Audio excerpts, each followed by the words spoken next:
Good morning, and welcome to Gauntlet Star Wars Saturdays. The Star Wars Saturdays is a thing I've been doing for a year and a half. At some point, I will round it up to 2 years, but it's not quite there yet.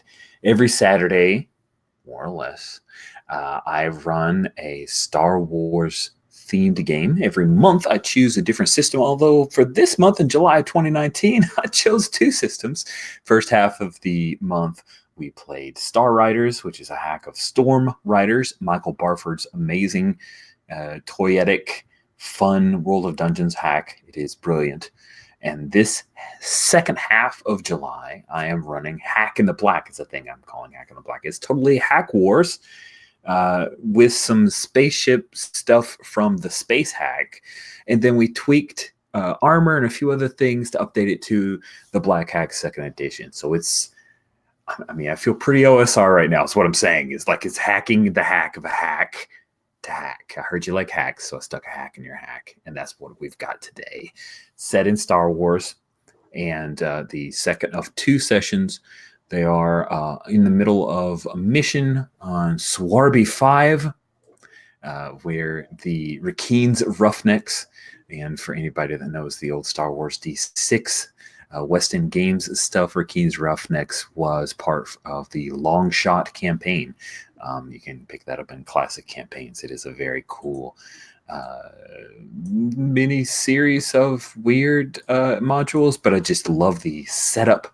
So we have a cool old space yacht that has been taken over by the rebellion and retrofitted, and that's what they fly around in. They've got a pretty cool captain, and by pretty cool I mean he's kind of a D-bag Thorian. They've got a co-pilot who is a different kind of D-bag, and he's a slime ball, Sullustan, a whiny surgical droid, and a poetic astromech droid as the cast of NPCs in this very full ship that we have. You guys have been sent on a mission to Swarby 5 because there was a basically in Swarby, the system, there is an asteroid field, and there was a particular asteroid that would not be seen for another few hundred years, that on it was found an ancient device and some technology that the Alliance to Restore the Republic believed very strongly could improve travel technology and also some of the data crystals utilized by the rebellion. So you guys were sent to retrieve the ship that was ferrying that back to the Alliance to restore the Republic, but it had gone down in a storm over Swarby 5, which is a water planet. And you guys flew to Swarby 5. You hopped off of the Long Shot onto a cool kind of ski boat. We had a little Miami Vice montage. I'm not sure why, but the astromech was wearing like a t-shirt with a suit jacket over it. That wasn't actually shown on screen. It was just in my head. But anyway, so we have you guys with some cool underwater or possibly space-worthy gear. R2VO was piloting the ship.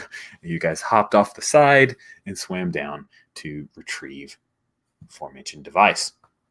On the setup, or as you guys were on your way, Leda Mothma, who gave you the intel and the mission, advised you that there was a heavy Imperial presence that was quickly moving into the Swarby system, and you guys had actually passed by what was a large kind of listening ship, as it were.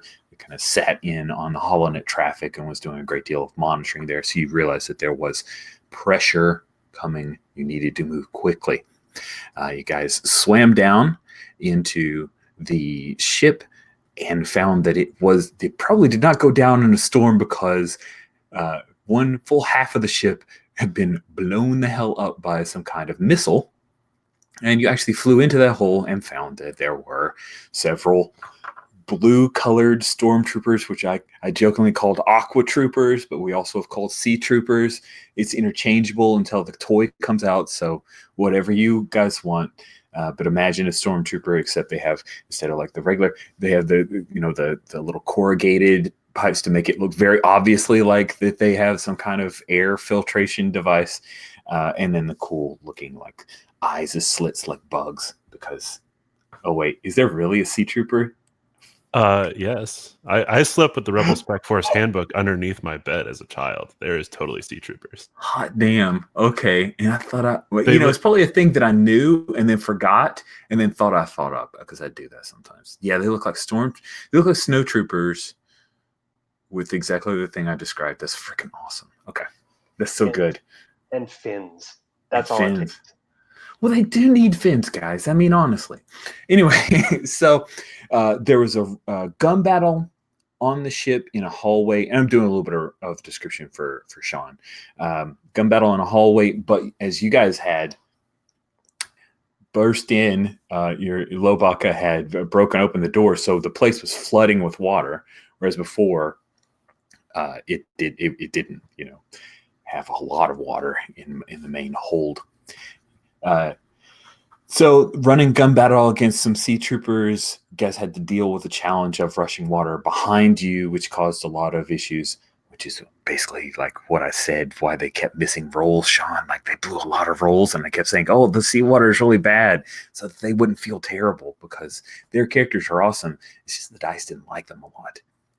And then they made it into the hold. They were able to kill one of the sea troopers. Another sea trooper decided to take off because enraged Wookiee had just ripped his buddy's arm off. And he said, I'm not paid enough. They came into the hold, found that there were two sea troopers who had poles. Yes, it is very much like Rage of the Lost Ark, but they were lifting up the device out of a crate. And then they dropped the device, and Grip Pulsar grabbed the device as it fell through the water into his hands, and we kind of that's right. And also we had this amazing vibro rapier throw and retrieval to kill one of the sea troopers. It was the dopest move of the game. It was crazy, because I was like, you got to roll twice, and he nailed both of them. So the dice hateth, and sometimes the dice loveth, and that was some love that made us all. Well, I was filled with glee. Anyway, so Vibro Raper killed one of the sea troopers. So we have two sea troopers in the hold right now. We have Grip Pulsar holding the ancient alien device, his eyes glowing green, the same phosphorescent green that was emanating from the device itself. The device itself looks kind of like an oddly shaped ancient battery with a number of sigils on it, which Grip Pulsar can now read. None of you can, except for Grip. And that is where we had effectively left things. Is there anything I left out? Any important, pertinent information in my recap there? All right. Then, with all of that narration over, we can actually move to introducing characters. So let's have everybody, I'll call on you. You introduce yourself and your character and pronouns. And then we will have Sean introduce his character, and we'll figure out how he slots in to the game. Walter, would you like to lead us off? Hi, yeah, I'd be happy to. So I am playing Grip Pulsar, who is a pilot for the Rebellion.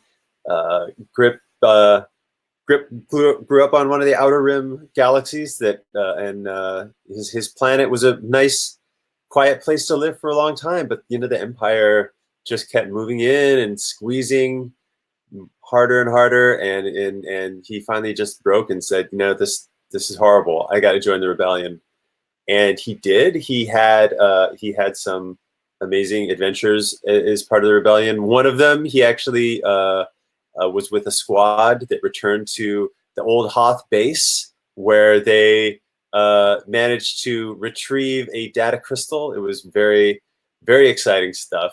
He became a little bit of a got some accolades around the Rebellion, and now he is with Reekene's Roughnecks, and thrilled to be back in the action. And welcome back, Grip Pulsar. Greg, if you could, please introduce yourself and your character. I'm playing Zop Books. Zop Books is a Rhodian bounty hunter, previously seen on the Impulse Drive version of Star Wars Saturdays. Zop Books has seen some action earlier, totally defeated the Empire and foiled one of their plans. He's here to foil another one. Yeah, and he carries a badass vibro rapier now, and is equipped with a really cool armored spacesuit. I'm trying to think what else about Zop. Zop is a bit of a mystery. What about the opera? Oh yes. Zop loves Rhodian opera. It's kind of his fascination, and he did once love a Jedi, but the two of them have separated now. I believe they have become estranged in some way. I know. How do we even explore that? I really want to see what happened there. Oh, okay. Fanfic for later. Thank you, Greg. Tom, good evening, my friend. You are a trooper, and I adore you. Please introduce yourself and your character. Hi, my name is Tom. Use he, him pronouns. And I'm playing Lobar, also he, him. Lobar is a Wookiee. It's kind of all you need to say about a Wookiee. Like, that they're a Wookiee, and yeah, they're on the side of the rebellion. So yeah, last time I didn't really have an idea of why Lobar joined the rebellion, but I think that I do have an idea where he was essentially just like living his normal life on like a Wookiee sort of commune, I guess, way out somewhere in space or something like that. Yeah, with his parents and stuff. And a rebellion like fighter, I guess, crash landed on the planet, and they nursed him back to health. And I think that's how Lobar sort of got into the whole thing, just by being exposed to these stories that the fighter pilot would have been telling him. So Nice. He's got a more idealistic vision of the rebellion and stuff than perhaps some might. Very cool. Thank you so much, Tom. Sean, good morning. It's super morning for you. I appreciate it, you trooper. It is coffee o'clock. Cool. So if you could introduce yourself and let's learn a bit about your character. Sure. Hi, I'm Sean. I use he or they, which is just fine by me. My character today is going to be Leaf Goodroads. She's a human-looking clone who is force sensitive. And I love that image of the Aqua Trooper so much. I think that's going to have what she'll be looking like as she drops into the scene. Wow. Okay, so here are the options that I have thought of, Sean, to introduce you in medias res. Option 1, you're force sensitive. You happen to be on the planet looking for X, and something called to you, and you show up on the scene. Option 2, you were on the long shot, and we're off doing some other mission on Swarby 5, and then showed up late to help them. Option 3, you were a member of the crew of this ship who was on the ship and otherwise detained. Perhaps you were in the back to tank. Perhaps you were in some medically induced coma. Perhaps you were knocked out and wake up and you are here. Either any of those three or another option most interest you? I think the last one was on the ship as part of the crew as it went down and just dreaming force dreams in the back to tank. Nice. I was like, yay, you're going to be on the ship. Sweet. So we will start with you. You see Trooper. I love that. But yeah, you're a clone, a female clone. Wow. I don't even know I've seen a female clone. This is amazing. This is super cool. You like wake up and you have the mask on, right? Because you're in the back to tank.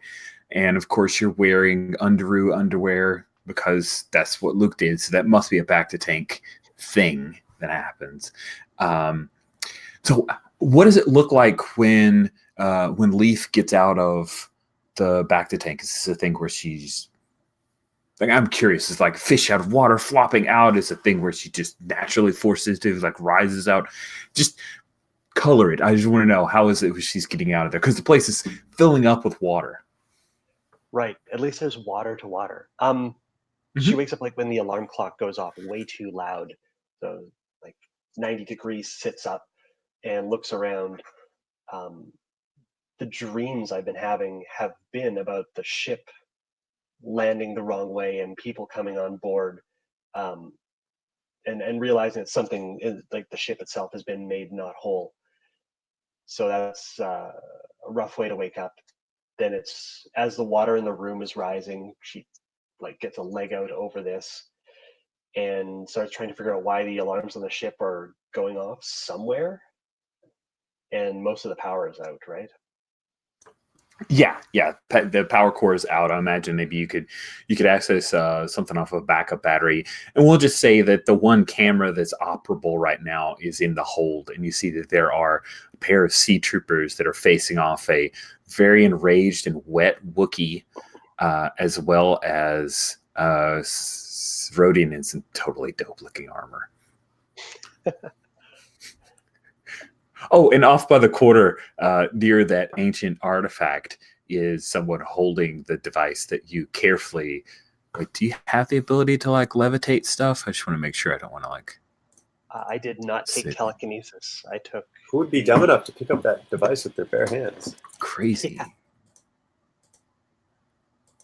Yeah. Yeah. Okay. Cool. So yeah, you and your team, who aren't around, were very careful to make sure. Now, real quick, were you put in the back to tank because you were injured while retrieving this device, this ancient alien device, or was there some other reason that you were placed in the back to tank? I think that makes sense. I would have been one of the like forward guard of whoever was the operator in charge of retrieving it. Cool. So let's give you a couple names so we have some kind of permanence to this mission. We're going to say, Rich is going to use a Star Wars names generator.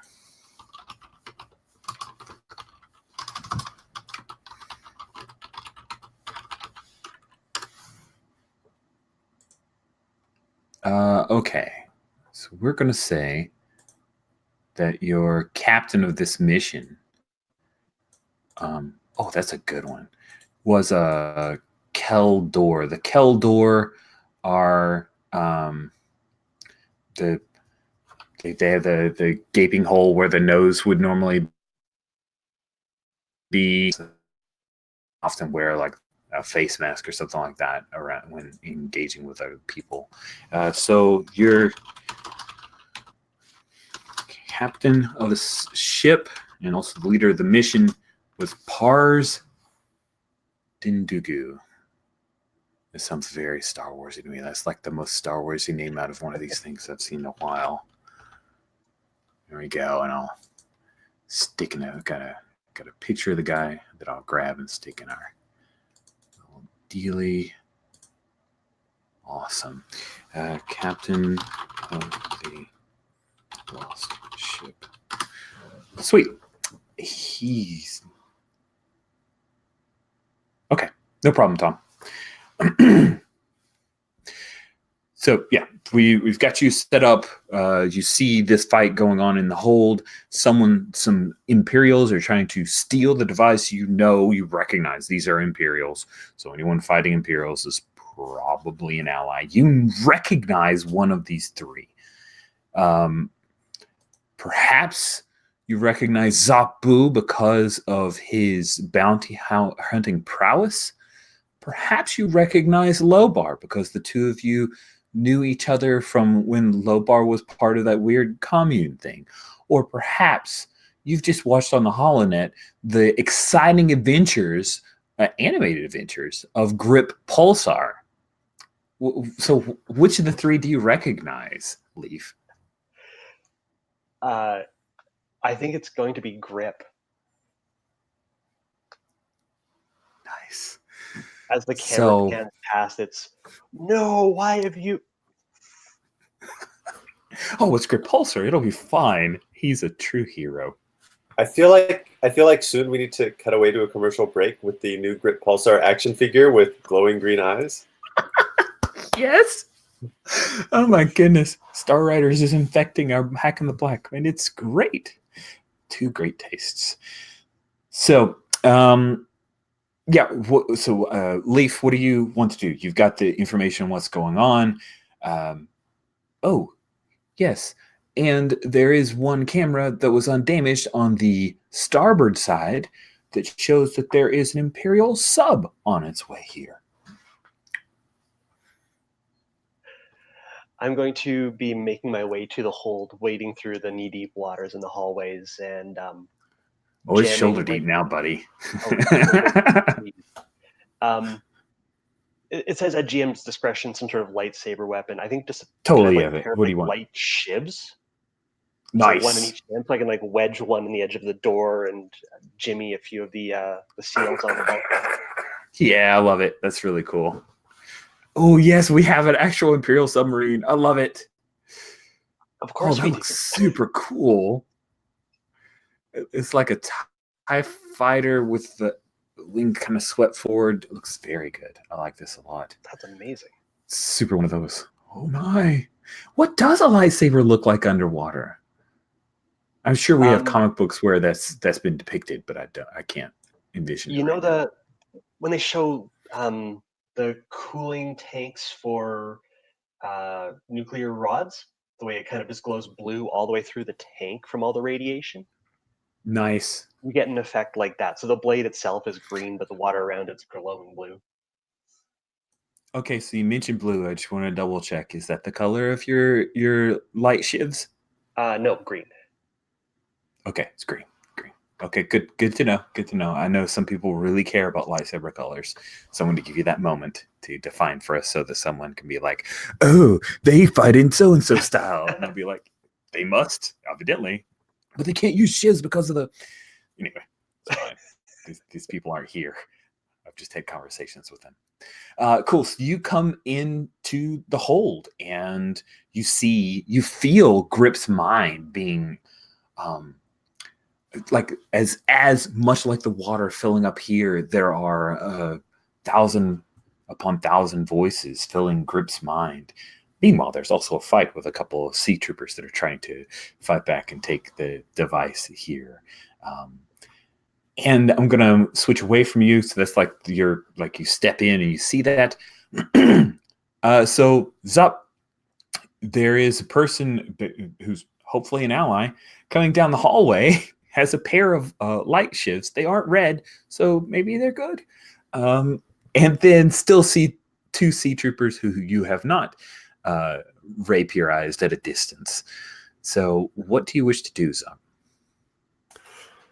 I think the most pressing thing right now is to get rid of all the sea troopers. So I'll shoulder the blaster carbine once again. And just sort of do a fighting advance, just shooting at them as cool. I'm forcing them towards the door. Sweet. So, just so I'm clear, did you take out one of the two holding the poles, or the guy that tried to run away? I can't remember. It was one of the guys holding the litter that they had. Sweet. So yeah,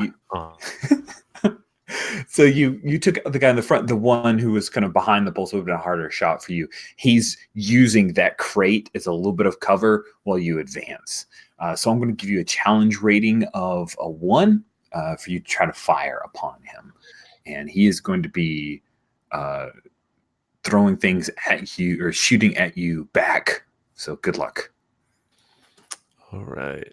So stealth intimidation or inquiries. Okay. Just double check. I don't have any sort of bonus to this. All right. Here we go.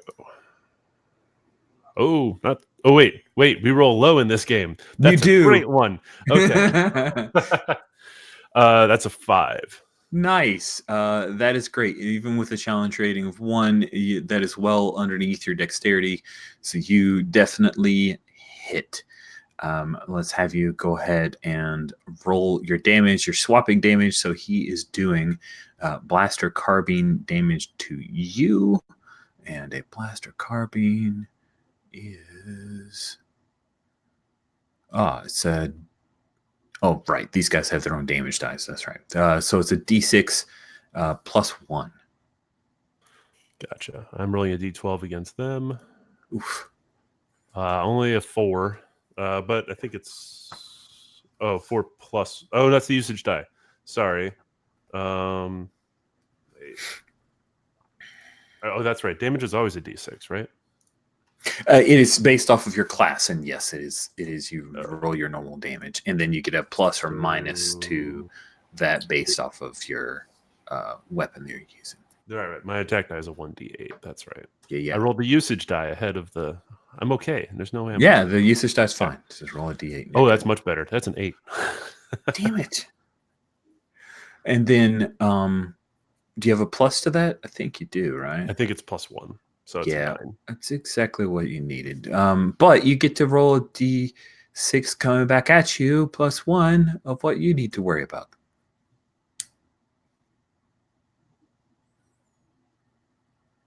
Okay, so 3 coming back at you. And then I have the suit systems that I can use against the other one. I'm going to try and use that sticky blaster thing again because I still want to keep one that we can use. I want a non-lethal one of them. Okay, good luck. So let's see. I'm going to re-roll the d20. Right? I make an attack. Okay, we're making an attack. Dang it. Hit the wrong button. Oh, that's a 15. With my dex is 16. It's still a challenge rating 1, though, right? Yes. What do ties do? You must roll under. So Under. Okay. So it would be a miss. Dang it. All right. I'll re-roll the usage die on that. I'm okay. Okay. I can't hit with that thing. It's just I'm hitting it against the bulkhead as I go because it won't work. Low bar. You have successfully disarmed. Yes. I am a dad. I get at least 1 dad joke per hour. It's in the contract. But you've got one guy who's trying to escape, another guy who just got vaporized, got shot. Not disintegrated. But anyway, so you have one sea trooper, the guy who ran in terror from you, and swam in terror from you. You have your buddy Grip, who is dealing with, extraterrestrial encounter, and then some woman who has a pair of blue glowing short lightsaber sticks. What do you wish to do?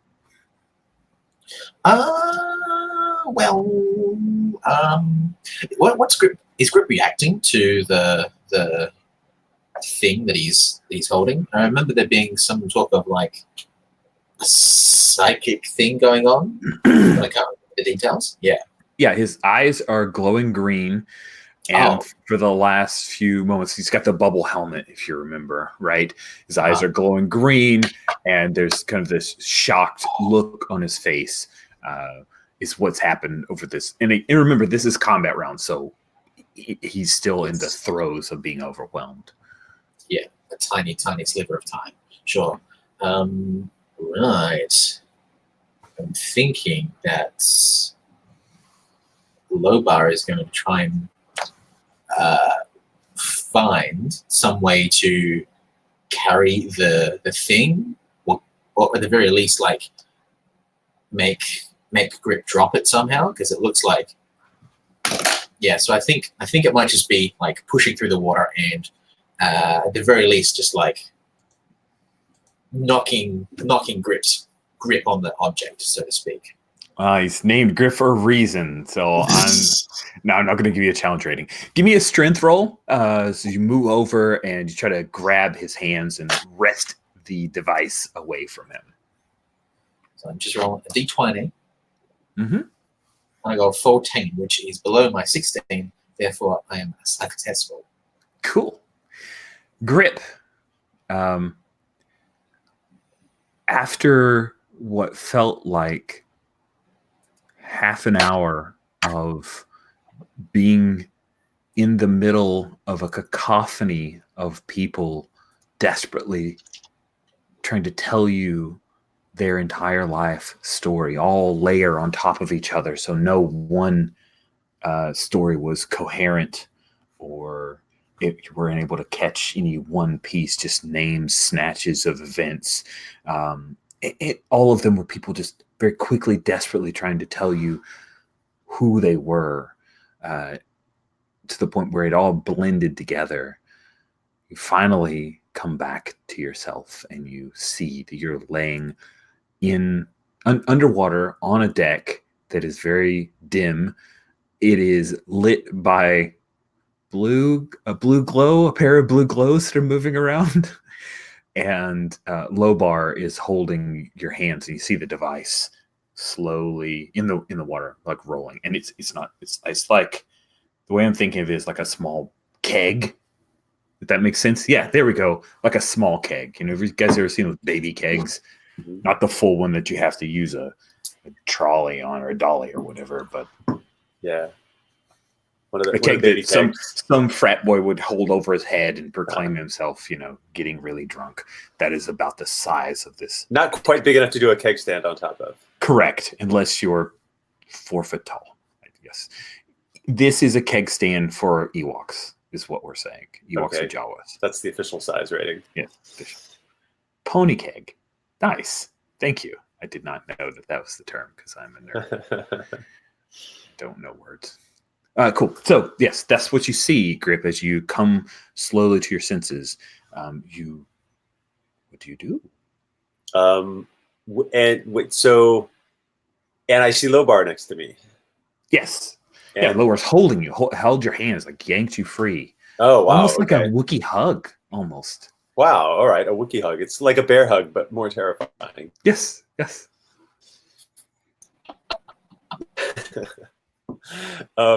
Awesome. All right. So, wow, and I probably feel really disoriented because it feels like half an hour's passed by, but I look around and like not a whole lot has changed, right? I'm like, oh, wait, I'm still back here, except there's those blue lights glowing over there. Do I see any sea troopers at this point, or have they all been taken out? Yes, there's a sea trooper who has made his way, like he's opened up the airlock kind of deal and is about to do basically Didi Mao. It looks like he's about to take off. He's about to get out. Okay. Mm-hmm. Wow. I am. All right. I think I'm feeling a bit weary of the pony keg, and maybe I want to just kind of get away from that. I think I'm like kind of take a moment, and I'm like, wait, is everything here? You know, kind of okay. I got my arms, which is not something to take for granted when a Wookiee's hugging you, and I got my legs, and oh wait, there's my blaster. Somehow I've still got my blaster. I think I must have had, you know, like a cord or something tied to my blaster, so because I always lose it or something, and I'm like, oh, thank God, it's still tied onto me, right? Nice. Otherwise, I'm sure I would have dropped it, because I know I had it in my hand at some point. I think I had it in my hand. No, you know what? I think I had to have had it in my hand because I was fighting all these sea troopers, and then I saw this keg, right, and I don't know. I feel like I might have dropped the blaster at my side or something. But I think I look down and I see it, and I'm like, oh, there it is, and I grab my blaster, and then I try and like take aim and just like get like one shot at the sea trooper, who I'm imagining is like far across the other side of the room at this point of the hole. Yes, he is. This would be a crack shot. Yeah. All right, I'm gonna do it because dexterity is a thing that I'm good at. I'm a pilot. Darn it. You are a great pilot. Pilot this blaster bolt into the fleeing sea trooper. All right. So I'm gonna just roll that die that's already there. Ding! I got an 8. That'll totally do it. That's under my 16. That is way under your 16. Yes, success. You get to do your damage as a specialist. You have a attack damage of a D8, and you say you were using a pistol. My light repeating blaster. Light repeating blaster is a damage of +1, so you get to roll your damage die and add 1 to that. All right, so I'll grab an 8. Bling. I rolled a 3, so that's 4 damage.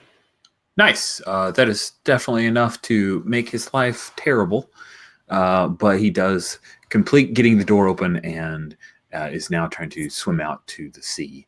As you would know, Leaf, swimming out to his compatriots. So I'm going to swing over to Leaf. You now enter into this hold. You see that as you were trying to gauge what's happening, this Rhodian took down one of the sea troopers. The person who was holding the ancient device is now freed because the Wookiee helped him out, and then he quickly, as he would because he's Grit Pulsar, shot one of the sea troopers, just ignoring all of the harm that he'd taken because he's so heroic, just like in the show. But unfortunately, he was unable to take out that sea trooper. What do you wish to do, Leaf? I swim across the room and hit the emergency lock on the door that he swam out through. Ooh, nice. Let's have you make a dexterity roll to close the door before he's able to get out. Oh, before he gets out. I'll take that if you can. Oh, you were trying to... Yeah, okay, here's what we'll do. I'll give you challenge rating of 3 to close it before he gets out. Otherwise, you could just close off that door and seal it. Okay, I just rolled a 4 and... Oh, well, crap. Dex is 12? Or... Yeah, your dex is 12 and you're trying to roll under a dex with a d20. So you rolled an 8 and that's pretty great. Yeah. So he's like halfway in the door when the door starts to close on him and he has to make a choice of like letting this close on him or not. And he will slide back in because he doesn't want to die. But he is going to try to swim around and shoot people. The door is now closed and sealed. You realize there are probably other ways to get in here since these guys got here. Yeah, and I think he's going to fire a shot at you, Leaf, because you know how to operate this place and you have lightsabers. He's trained to shoot people with lightsabers that aren't red. So go ahead and roll a d6 plus 1. That is damage that you will take. D6. 5 and 1 is 6, I guess. Oh, nasty. So do you have any armor that you took? It doesn't look like you took any armor, so I think you're just going to eat that. I didn't pick any up. I think I slipped into one of the sea trooper suits as I took one out in a hallway on the way here. But I'm not in all the way. Okay, cool. So let's say you have, if you want to say that armor is slagged, you can ignore that weapon. It just means you won't have any armor. Is that fair? Sure. Okay. Yeah. So cool. I've got So okay. Well, so the way that armor works in the Black Hack, and I'm just grabbing the little bit of rolls, is if you fail to defend or would take damage, you can take 1 armor die out of your pool, put it to the side, and declare it broken. So you are currently wearing Stormtrooper armor, which would be, I would assume, partial plate, but you only had it partially on. So if you want to take the armor value, which would be a 3, and put it down to a 2, I'm okay with that. Sure. I just have like the chest plate and the fins or something like that. Okay, I dig that. That sounds good. So we'll just call that effectively a blast vest. So let's stick that in as a thing for you. And the blast vest has an AV of 2, so now it's got an AV of 1.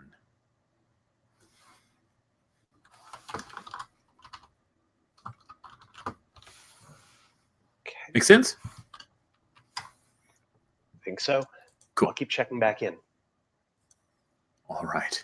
So you successfully don't die. Good work. And so we will circle back around to Zop We have one sea trooper in here who is facing 4 foes. And I think he's going to try to broadcast. And he says, "You're all under arrest."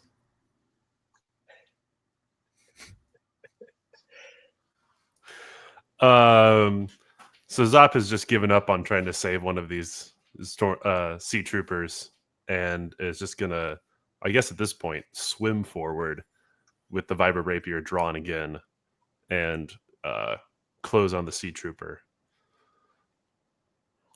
Nice. Cool. So yeah, he's I'm gonna strike at the tank on the sea trooper. Nice. I'm not gonna make this a pretty one for them. Let's see. So that's a.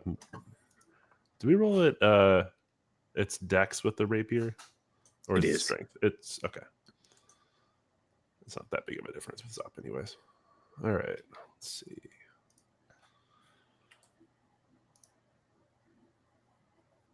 Hey, the dice like us this time.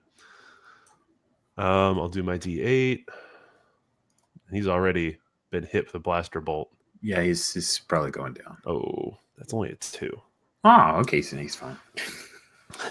I mean, he's not fine. He's actually not. He's gonna not even eat up the last bit of his armor for that one. He'll just get cut. Take out one of his 2 tanks. That's exactly what happens. And then Lobar is trying to grab that weird keg thing without touching it, right? I forget. Did Lobar succeed at that? I think he was working on grip first. Yeah, now he is. Yeah. Okay, because I'm gonna try. I'm trying to think what weird device the spacesuit could have that I could coat it in something. I could try to do the sticky thing, but it's gonna be really sticky. You might have a grappling hook. I don't want to touch it. Loba has a plan. Don't worry about that. Ooh, Lobar's you got a plan? Okay, I'm not gonna worry about it then. Yeah. Go ahead and roll as you're getting shot with a blaster carbine right in the gut there. Ooh, a D6? So D6 plus 1. All right. That's a 3. I'm just going to take the damage. I'm going to save my armor saves for when it's more vital. Okay. Man, these blaster rifles should do more damage to you guys. Dang it, sea troopers, be better. Okay. Circle around to Lobar. I want to hear this plan.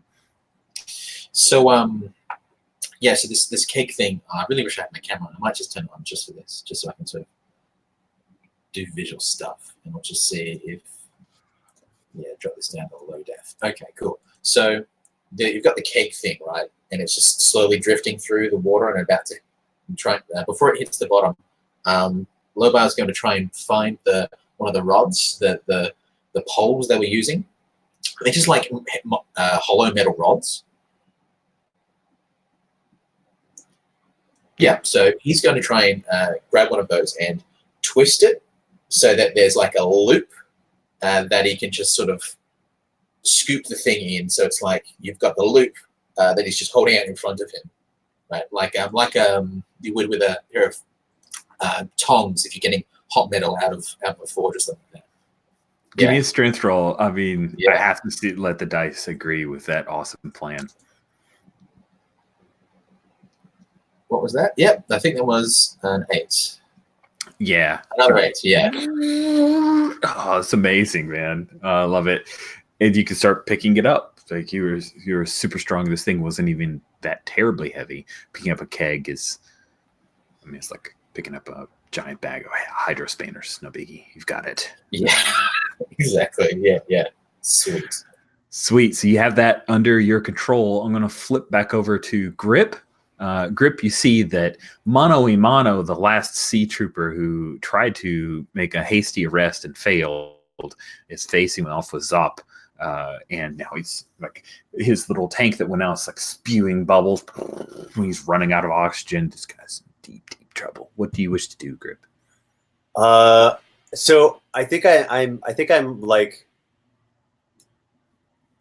turn around and I see Lobar just take this massive pole and start like wrapping it around this artifact And is the artifact, is it doing anything? It's still like glowing green. Does it look different to me now? Like, I think I'm kind of like, I think I'm realizing like, okay, that sea trooper, like he'll be taken care of, but like this crazy artifact, what is this? Now I'm like, you know, trying to process this, and I look at it again. Does it look different than it did before I touched it? You should make an intelligence roll. Okay, let's see. Challenge rating of 2. Challenge rating 2. So I subtract you still 2, have or I all add 2 to the die. Is that yes. right? Yeah, this is the best way. All right. Okay. Bling. Oh, ooh, well then I rolled a 15 and my intelligence is only a 13. So that First challenge rating might have like put me over the edge then. Or actually I would have just missed it anyway, but that didn't help. So you look at it, you can read all of the outside of the device, and it's very clearly labeled Senate containment device. Please do not open. Senate containment device? Cassinet. Okay. Cassinet, yeah. I will type it into chat. All right. I was like, damn, what did the Emperor do? He put the entire Senate inside this device? No, something else. All right. Interesting. So, wow. And can I still remember? Do I feel like I still remember like the stories they were telling me for the last half hour? Imagine if you had the entirety of the NPR podcast Story Core played to you on 5 times speed, overlapping with like every episode all at the same time. That's what you remember.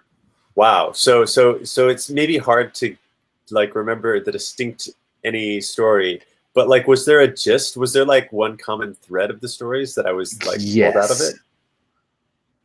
The Cassinet knew that they were going to die, that their son was going Nova. Oh. And these were their last messages, so they would not be forgotten. Wow. Damn. All right. That's really intense.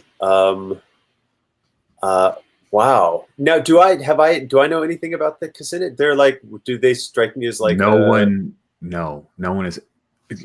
You've never heard of the Cassinet.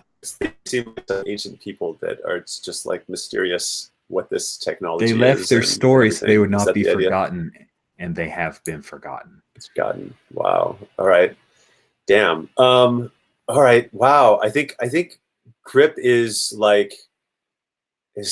just like turns to Lobar and it's like, Lobar, we have to be careful with this. Can we talk underwater? It's like, Lobar, we have to be careful. you have a bubble. I would bet you guys have got like. I think the Wookiee has I've got a containment helmet, and we're like talking over mics probably. Yes, exactly. All right, I don't have to talk with bubbles coming up.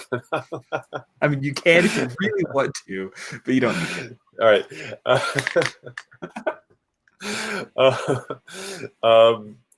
So yeah, I think I turned to Lobar. I'm like, Lobar, we have to be careful with this. This is really important. What? And Lobar just shoos you away and tells you to move on. And yeah.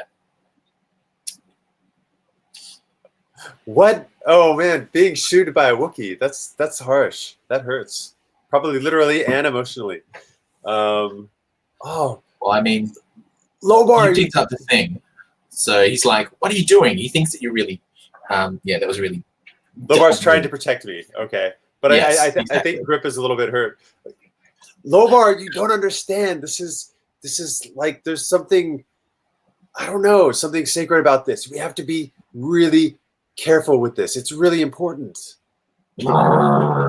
Really long, deep growl this time. He's like starting to get ticked off, and he just wants you to move. And he's starting to point. Just don't hurt. There's someone inside there. Don't hurt the people inside, okay? Boss on the Wookiee. Please, Lobar. Let the Wookiee win.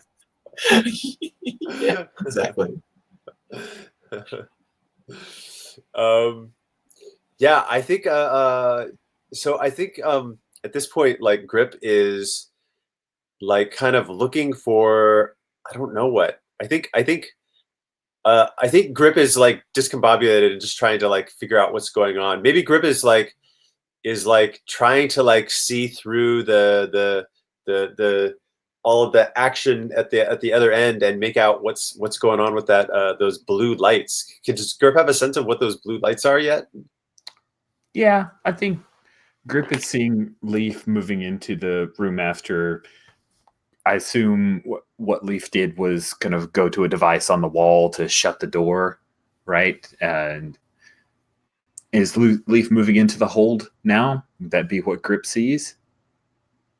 Yeah, if that trooper was coming back in here with the guns blazing instead of trying to find another way out, then yeah, Leaf's cornering him back in the room. Okay. Yeah, so you figure that out. It is someone wielding a pair of short lightsabers. Okay, well they're not red, but I still don't know who this person is. So I think I'm just gonna like conclude my Grip's move by saying that Grip like interposes himself between Lobar, who's got the artifact, and whoever has these blue lightsabers, and Grip is like, "Stay away! We're here to protect this." And he's like, threatening the this blue light figure. Sweet. Leaf, what do you do? Looks like your hero, Grip Pulsar, is telling you to stay away. Thinks you're some kind of enemy. Yeah, I think it's she pops back out of the water and just says something along like, "You're a little bit late," as she dives back in with the lightsabers, going for the trooper's gun. Nice. Cool. So let's have you try to disarm this trooper. I think that's a dexterity roll. It feels like it to me. If he loses a hand in the process, that's no real sweat off my back. 2 on the dice. Nice. So what does it look like when you disarm this sea trooper? I think literally that. I think one of the blades comes up through the wrist. Nice. And the gun goes He does he falls to his knees, but he's kind of floating a little bit, holding the stump that was his hand. And the fight's all out of him. You cut off a guy's hand. He's like, "Yeah, I don't want to fight anymore." he's out of it. To Lobar and Grip, it's don't touch that.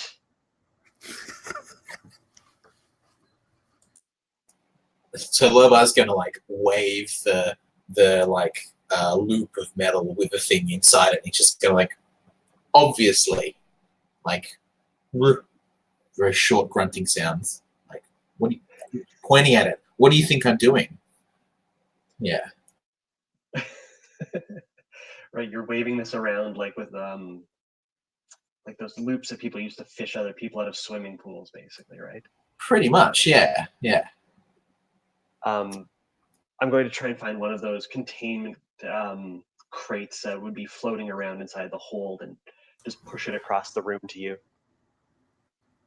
Cool. Just be careful with it. Nice. You guys can spend a moment putting the device away because you've got the tongs set up. Easy enough. Getting into a crate that a Wookiee could pick up and carry, or 2 if you guys could work together and do it. So you Grip will definitely want to hold half the crate. He's like, nice. Grip's feeling protective of it now. So it's definitely like Lobar doing like actual lifting, and it's just sort of like tolerating Grip just being next to it and just having a tiny.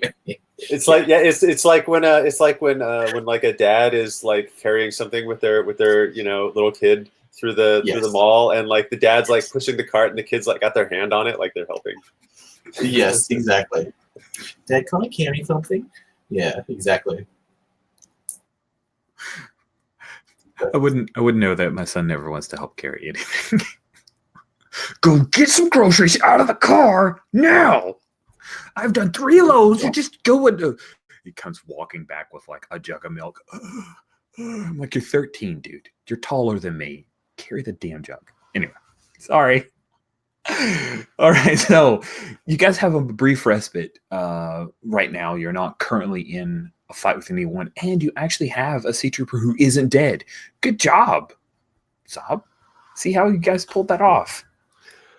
I want to radio up to, or comlink, sorry, this is Star Wars. Comlink up to RT-VO or OV?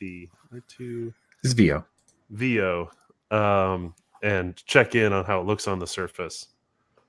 Oh, good. R2VO says, oh, there you are. It's not good. There's an Imperial sub. I'm thinking of leaving.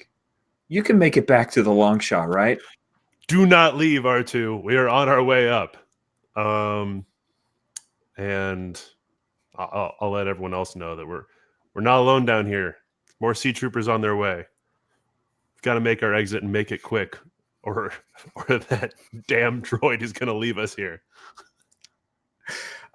Let's see who is the smartest among you. It would be Lobar. Leaf is Leaf is definitely the smartest. Yeah, so Leaf and Lobar because of technology.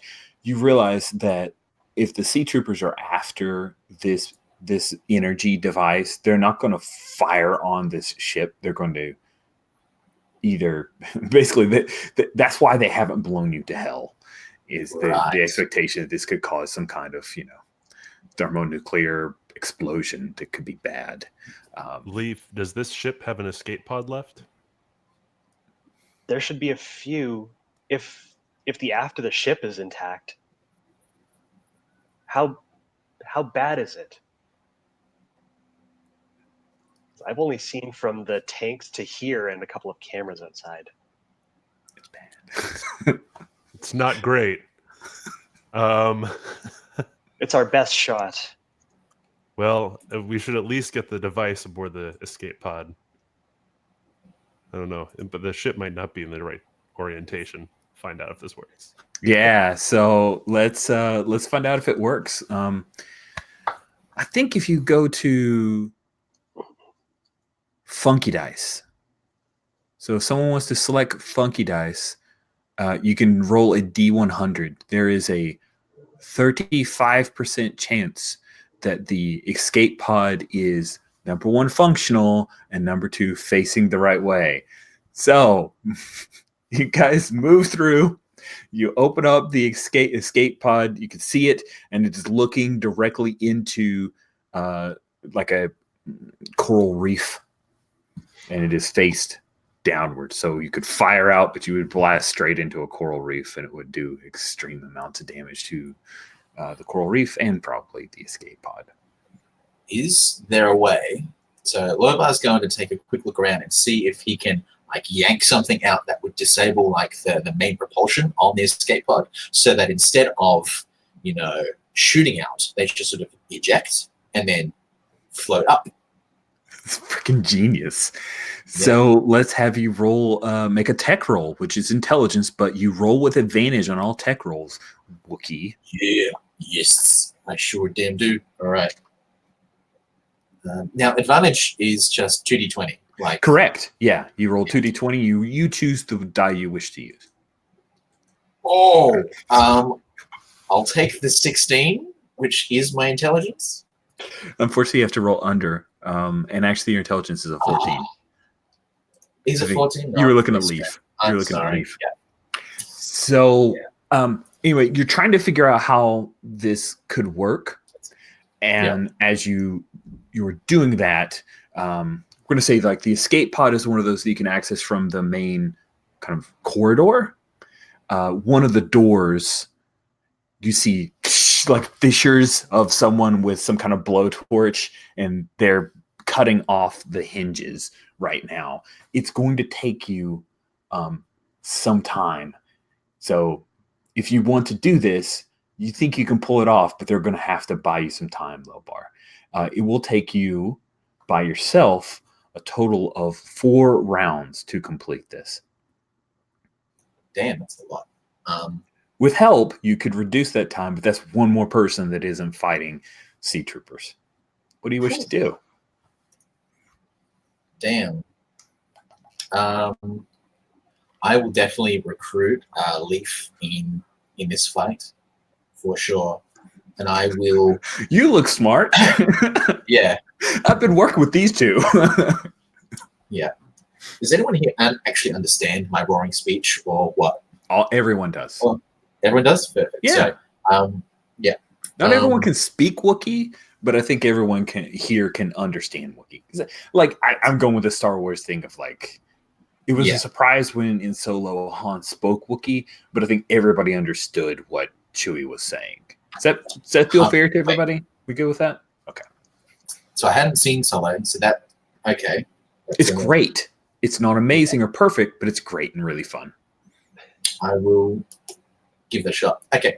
Yeah. So I'm going to tap Grip on the shoulder and just point to the door, and I'll growl something in Zop's direction, and then I'll basically tap Leaf on the shoulder and just beckon her over to where I'm doing, and just point to something and just start battling these little like soft noises in Wookiee.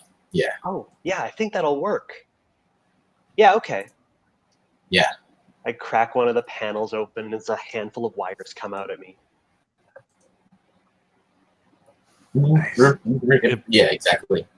If Zop has a moment, he's gonna like position the thermite that he bought like above where the sea troopers are going to enter, so that he can fire at it and cause a whole lot of chaos just as they enter. That's amazing. Oh, yeah. And I think Lobo will actually like throw like take off the thermal detonators off of his bandolier and just sort of throw them in Zop's direction. Zop's or Grips? Either one. I'll just throw one to each. Cool. So Grip, you now have a bandolier of thermal detonators. Thermal detonators. That was an interesting. That won't go bad at all. I'm gonna turn to Grip and be like, just like one of your holo vids, huh? Cool. Okay. So, by the way, Walter, just so you're clear, it looks like you might still be muted. Yes. So, round one. So we need two. You guys basically have to buy time for these guys for 2 rounds before the escape pod the propulsion system is unmoored, and you guys can step into it and kind of pop out and float to the surface. So round one, the door pops open. Let's see how thermite goes. Here is deal, friends. If roll bad, thermite does way more damage than planned. So let's have you. I think it's a tech roll to pull that off. Intelligence 10, Zabu. So go ahead and roll that. If roll bad, here we go. If roll bad, big boom. Big boom. Big bada boom. Big bada boom. Let me get rid of the funky dice because that's confusing. All right, there we go. 1. If roll bad, yeah, that's an 11. I have an intelligence of 10. So yeah. That's so good. So, the thermite goes off. The thermite mix that you got has some kind of some Willy Pete action in it, so it burns underwater, which is great. So the good news is that the 4 sea troopers who were pushing their way in as soon as the door opened up are gone. The bad news is that you get to roll 3d6, and that is the damage that blows down the corridor both ways, and Grip and Zop, both of you get to eat. Ouch. Good thing I leveled up my hit points. I've got armor. You're fine. 3d6 is a dawdle. What? This guy's such a weenie. It should be more damage. Oh, wait. That's 10. Nice. Okay, so you can either take the 10 hit points worth of damage. Yeah, if I hadn't leveled up, that would have been enough to take me out. Or you can slag, basically have armor value damage to eat some of that. I recommend armor value. Oh yeah, armor value that'll take out my damage. So now, if I have my armor is not that great to begin with, right? It's so Blast Vest is AV2, yeah. damage, and then the die is D4. So does that mean it's totally gone then? Like my Blast Vest is just like destroyed, but it takes the 2 points of damage? Yeah, I think so. I kind of like that idea if you're okay with it. Sure. So I think that does that cancel 2 of the damage dice? Okay, let's make sure. And Tom, help me out here because I want to make sure that I understand it because I've read it and I want to make. And so each armor die is a D6, and the number of D6s in the pool is equal to the armor value of the armor worn. So leather armor of AV2 gives the player 2 armor dice in their pool. So it appears what you would do with your Blast Vest, because you have an armor value of 2, is you can roll 2d6 against the damage that's coming at you. Or you can just opt. I'm sorry, Tom, you were saying? No, I'm just going to try and reread that in Black Hack itself. That seems like it should be. I thought from what I was reading of the rules that you had clicked into the Excel file, it sounded like just had that. The only way to reduce damage with armor was like by declaring part of it broken. Okay. Broken. Well, I mean, this is copied directly out of Black Hack 2nd Edition, the armor section right there. And it looks like it's a 2-step thing. Like you can roll to defend yourself, or you can just say it doesn't work. I kind of like the idea of just armor dice gets broken and takes out damage rather than the 2-step system. But I want to make sure if I'm going to use a rule system, it should be the same rule system that we use all along for this whole game session. So, yeah, so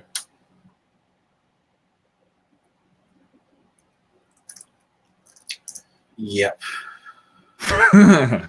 Okay, so are you guys cool if we just go with the armor value is every time you just say, okay, I'm going to eat some damage with this armor value, declare it's broken, and we don't have to do another step of die rolling?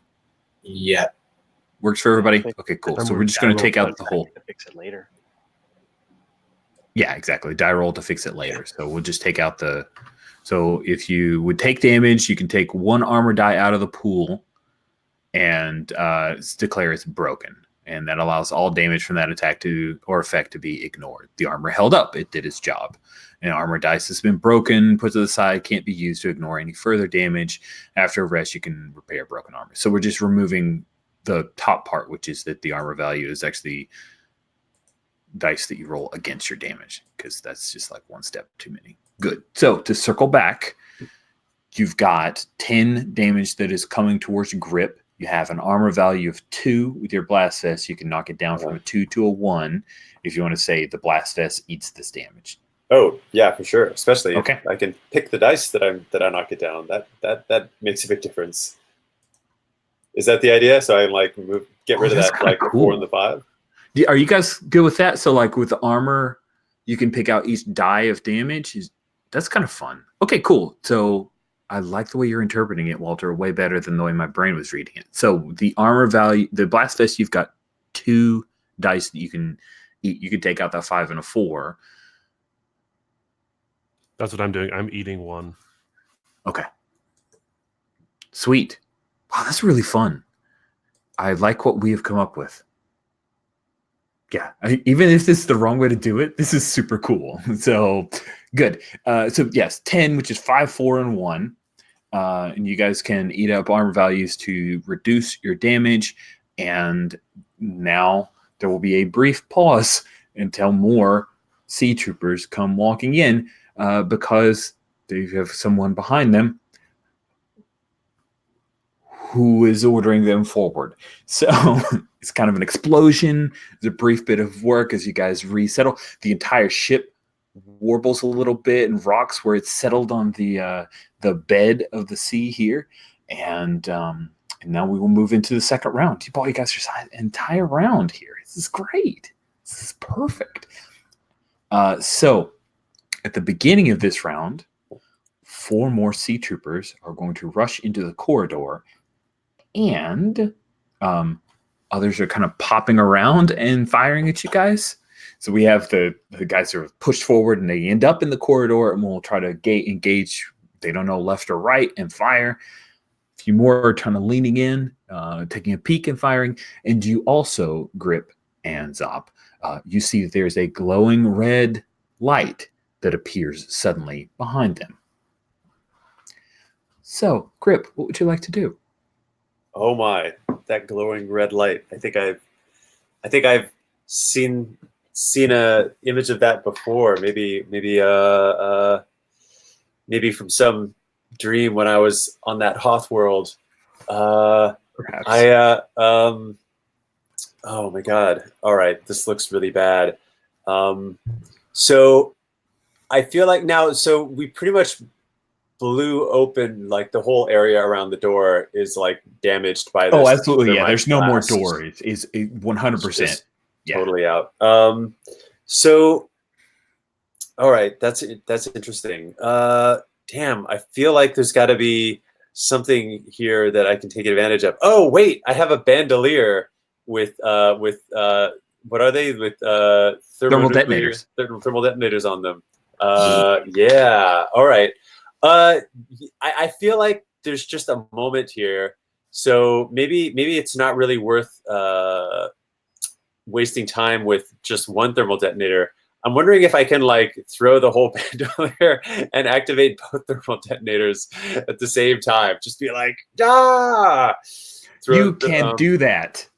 Why couldn't you? I mean, you've got how I many mean, I feel like if one thermal detonator goes off right next to another one, it's probably going to set them both off. That seems a reasonable thing. You just hit the buttons on all of them and throw it. That sounds great. Cool. Totally. Give me a dexterity roll. All right. To pull that off before you get shot. Yes. Let's see here. All right. And here it is. Oh, I got a 4. That's like way under my 16. Really. I think it's a thing where you maybe like throw it and it kind of half bounces into whatever room they entered from the exterior. So it's a little less bad for you guys. Great. Because you are in close proximity. So I'm going to give you effectively, you can ignore one of the dice of 4d6 that you now get to roll. All right. So 46 damage for all the baddies for all the seed. Yep. And then you guys can ignore one of those dice before you have to worry about the rest of them. I'm going to clear dice first, if that's okay. Yeah, I was going to do that myself, please. Oh, okay. Good. We're on the same page. All right, so 46. Bling. Ah, that's that's 12. That was good. That's the official number. At first, I was going to say 20. For some reason, in my mind, I was like 20, but no. That would be really terrifying. Okay, so it's 12 damage that will happen to everyone in that room. We'll take off one of the 4s, 8 damage that comes down the hallway towards you guys. All right, I take 8, and Zop takes 8. Do Lobar and Leaf also? I was kind of imagining they were like inside the escape pod. Seemed like they're going to be more out of the way. Yeah. Yeah. So, I mean, maybe I'm being a little too generous, and I should give them one of those dice. I'm going to give them one of those dice. So you guys get the lowest of those dice, 2 damage coming towards Leaf and Lobar. Just from blowback of the thermal detonators going off. Okay. The Leaf gets buffeted down the hallway with like a hand on the side of the panel, hauls herself back up towards it, and gets her feet back on the ground. Yeah, Lobar looks rough. Like he has been. I don't recall what hits he took in the fight, but like he must look like a pretty haggard mess right now. Mm-hmm. Yeah, it's not looking great for Lobar. I mean, yes, he does have more hit points than both Grip and Zop, but we feel bad for Lobar. We can see all the burnt places and patches on his fur. He's almost at half health. It's crazy. Oh, but no, the others are all like... No, they're all worse off than you. I think at this point, Zop is going to like grab grip by the back of his like blast vest that's falling apart at this point, or is your blast vest even It's still around? right? Yeah, I think my blast vest is like shambles now. It's like maybe you like try to grab me by the blast vest and it just like comes off, like the hinges and stuff are all like burnt through. Well, then I grab you with whatever's below your blast vest, and then I'm going to reach my other arm out down the hallway with my grappling hook and shoot it into the escape pod and pull us both back. Nice, cool. So you're pulling Grip along with you. Low bar, you finally disconnect the last wire, so you know the propulsion system won't fire off. All four of you pile into the escape pod. And Leaf, you pull whatever like ripcord that has it pop, and then poof, it pops and it starts bubbling up. The last thing as it kind of rotates, and we have the escape pod has that kind of viewport, right? And it's rotating as it goes up. Leaf, you see someone holding a red lightsaber, sticking their head through and looking up out of the space where you guys had just escaped. And that is the last image before we take our break. We're at 32 after. We'll meet back up in 8 minutes. So at 20 till. Okay? So we'll see you guys in 8 minutes. And cool. I'm about to play a video because otherwise the GC meeting will stop, just in case you were curious, like why Rich is sharing videos. So let me do that thing and you guys have your breaks. Where is it?